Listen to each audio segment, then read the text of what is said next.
اگر کوئی ایسا دوست ہے جو گندی گالیاں نکالتا ہے یا کسی طرح سے بھی وہ مطلب فسق و فجور کرتا ہے تو ایسے شخص کی تو صحبت سے منع کیا نا.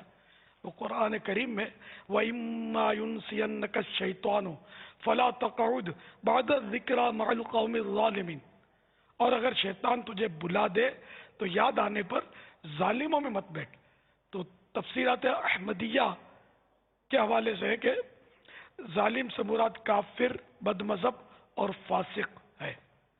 تو جو معاذ اللہ گالیاں بکتا ہے گندی گندی، باز بھی نہیں آتا، سدھرتا ہی نہیں ہے، تو اس کے تو سائے سے بھی بندہ دور رہے، ورنہ گالیاں ہی سیکھے گا خود. اللہ اللہ کرنے والوں کے ساتھ رہیں گے تو اللہ اللہ سیکھیں گے، گالیوں والے کے ساتھ رہو گے تو گالیاں سیکھیں گے. الصحبت مؤثرہ، صحبت اثر رکھتی ہے، اثر کرتی ہے. تو اس سے بچنا چاہیے، اسے دوست سے بس دوست ہی نہ بنایا جائے.